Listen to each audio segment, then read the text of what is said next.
Hello everyone, कैसे हैं आप सभी। मैं अर्पित धीमान, आपका मैथ टीचर। आज हम डिस्कस करने वाले हैं chapter number 4 linear equation in two variables की एक्सरसाइज 4.1। ठीक है जी।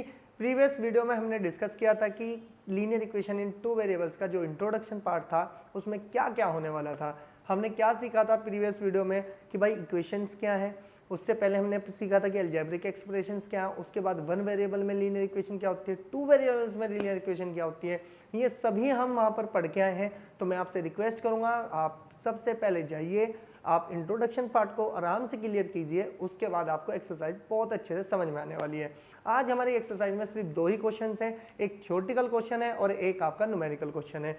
तो आपका जो न्यूमेरिकल क्वेश्चन है ना, उसमें सिर्फ आपको यूज़ करनी है क्या, linear equation in two variables की जनरल फॉर्म। ठीक है ना, जो मैंने आपको प्रीवियस वीडियो में बोला था कि भाई आप इसको अच्छे से कवर करना है, इसको याद रखना है, क्योंकि ये क्वेश्चन में आपकी हेल्प करने वाली है। तो चलिए जल्दी से शुरू करते हैं अपनी वीडियो को।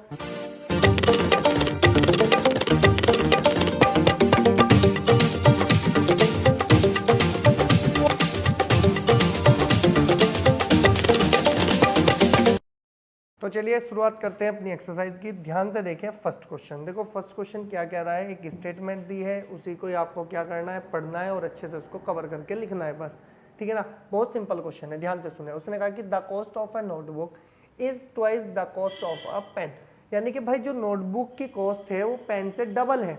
अगर सपोज करो पेन आपका 5 रुपीज़ का है तो नोटबुक आपकी 10 रुपीज़ की होगी, डबल हो गया।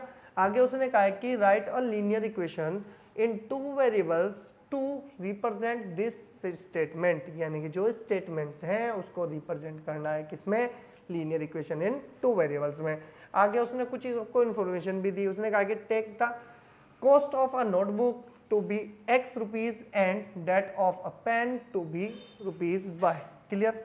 अब आप यहीं से पहले लेट कर लें कि भाई जो चीज़ उसने दी है उसको पहले इंफॉर्मेशन के तौर पे आप पुट कर लें कि क्या मेरे पास होने वाला है। ठीक है ना, सबसे पहले कि लेट द कॉस्ट ऑफ, किसकी भाई कॉस्ट, आपकी नोटबुक की, नोटबुक इक्वल्स टू कितना है भाई आपके पास ₹x। ठीक है ना, and the cost of pen equals to कितना हो जाएगा ₹y। आपको दोनों की इंफॉर्मेशन दे रखी थी कि भाई x रुपीज़ की तो हमारी नोटबुक है और y रुपीज़ का हमारा पेन है। इसी को साथ में देखते हुए उसने एक चीज़ बोली स्टेटमेंट कि the cost of a notebook is twice the cost of a pen. जो चीज़ है हम उसको लिखेंगे कि according to the problem, according to the problem. ठीक है जी। ये प्रॉब्लम क्या है भाई, आपकी स्टेटमेंट को लिखा जाए तो हमारे पास क्या था कि हम कहेंगे कि कॉस्ट ऑफ नोटबुक,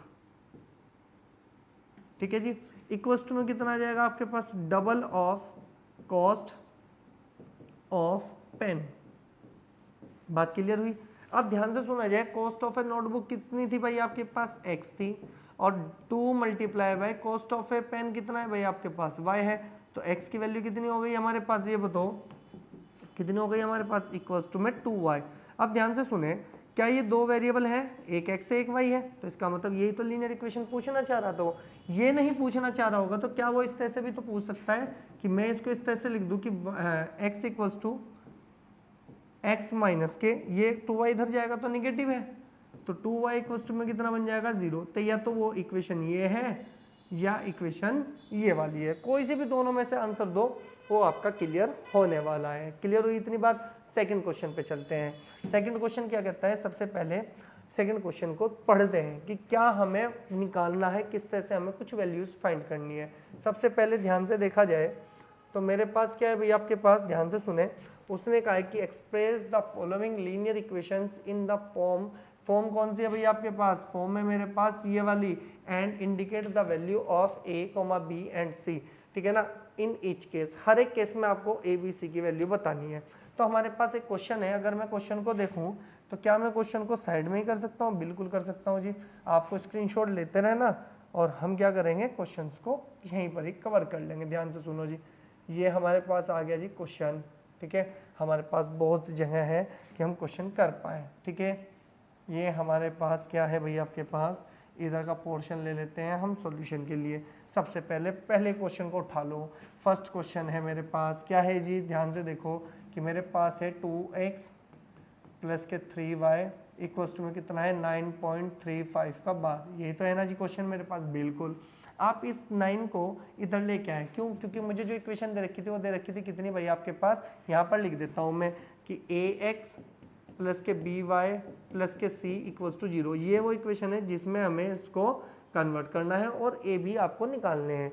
तो ध्यान से सुनो, c तो इधर है, इक्वल्स टू में 0 रहना है, तो आप इसको भी ऐसे ही लिख दो। कितना लिखा जाएगा भाई मेरे पास, ये लिखा जाएगा 2x प्लस के 3y माइनस के 9.35 का बार। ठीक है जी, इसे इक्वेशन नंबर 1 मान लो। ठीक है ना, हम यहाँ से लिखेंगे कि ऑन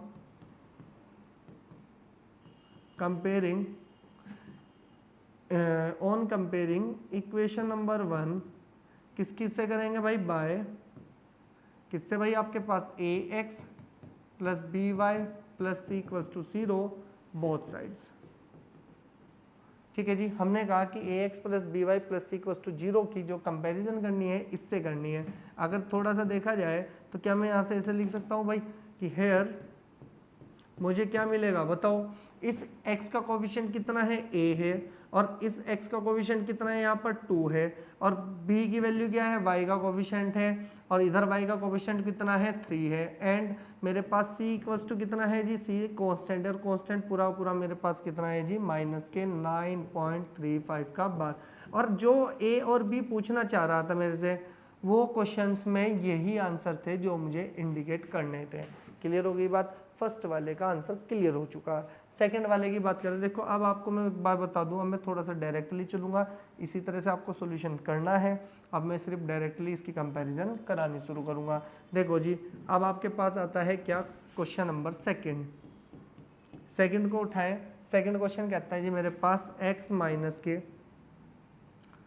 y अपॉन 5 माइनस के 10 इक्वल्स टू में 0।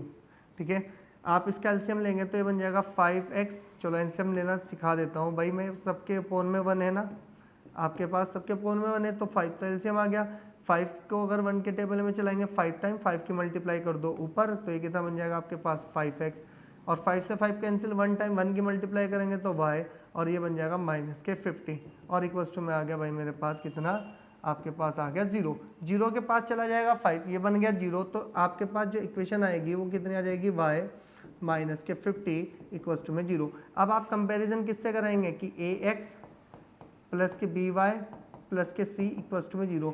आप यहीं से बताएं कि इसकी वैल्यू क्या निकल सकती है। देखो a की वैल्यू क्या है, a इक्वल्स टू मेरे पास 5 है, b इक्वल्स टू क्या है जी मेरे पास, b इक्वल्स टू तो सर कुछ भी नहीं दिख रहा है मुझे b के पास, अरे भाई y के पास 1 तो है ना मल्टीप्लाई में, और वो भी माइनस का 1 है, तो -1 लिख देंगे। और c की वैल्यू कितनी है जी हमारे पास, c की वैल्यू माइनस के 50 है। आप ध्यान रखना साइन के साथ आपको वैल्यूज उठानी है।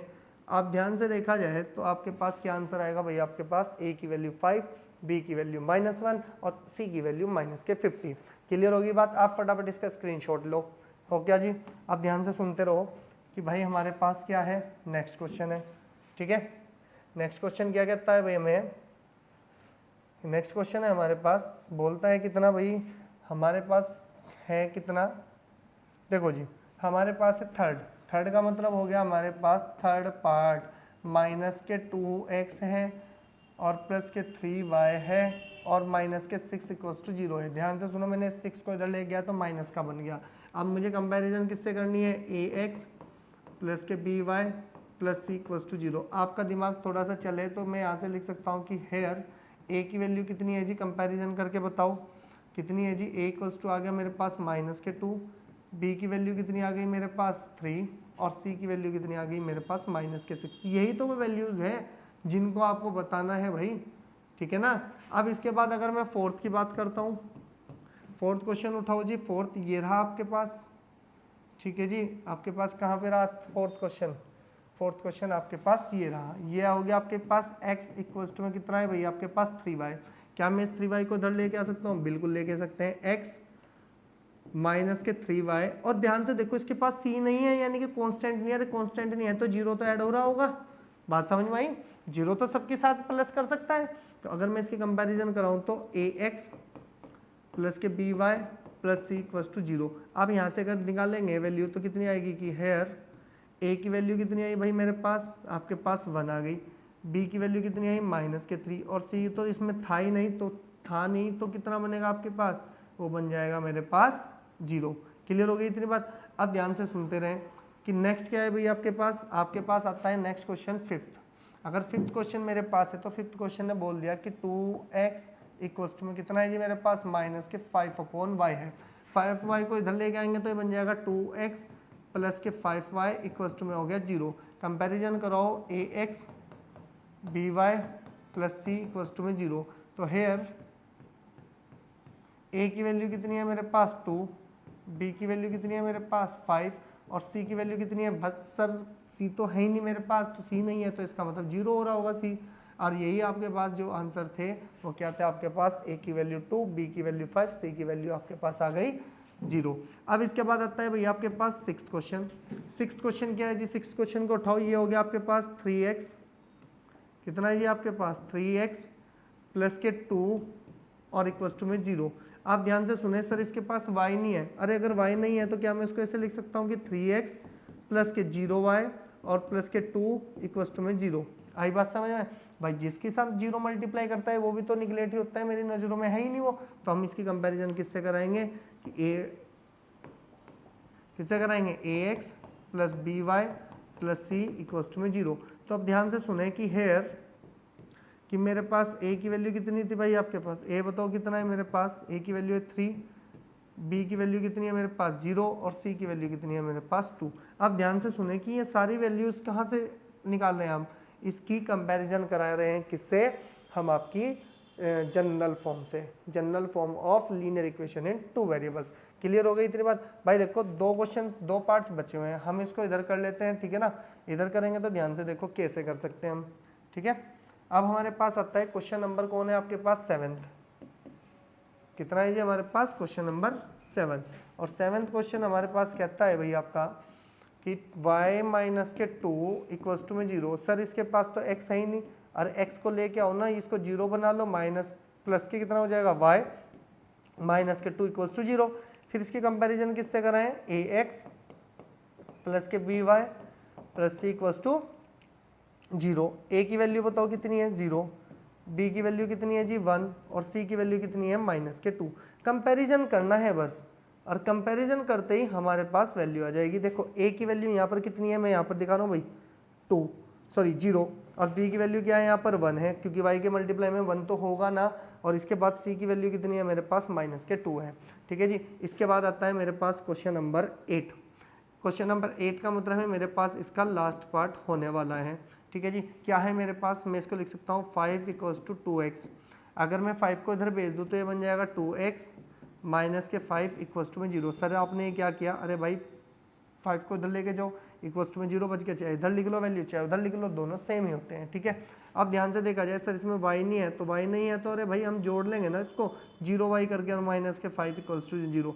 अच्छा एक बात देखो, a equals to x a1, आप इसकी क्या लिखेंगे जनरल फॉर्म लिखो पहले, ax प्लस के by प्लस के c इक्वल्स टू में 0। अब ध्यान से सुने, ये इक्वेशन है आपके पास ax plus by plus c equals to में 0। आप यहाँ से बताएं a की वैल्यू कितनी है जी मेरे पास 2, b की वैल्यू कितनी है मेरे पास सर 0 है यहाँ पर, और c की वैल्यू कितनी है मेरे पास माइनस के 5 है। आप ध्यान से देखें कि मेरे पास क्या a b c इसी इक्वेशन से निकल रहे हैं या नहीं निकल रहे हैं, हर बार बिल्कुल निकल रहे हैं। तो यही जो क्वेश्चंस है ना आपके, ये सिर्फ जनरल इक्वेशन से ही होने वाले हैं, लीनियर इक्वेशन इन 2 वेरिएबल्स।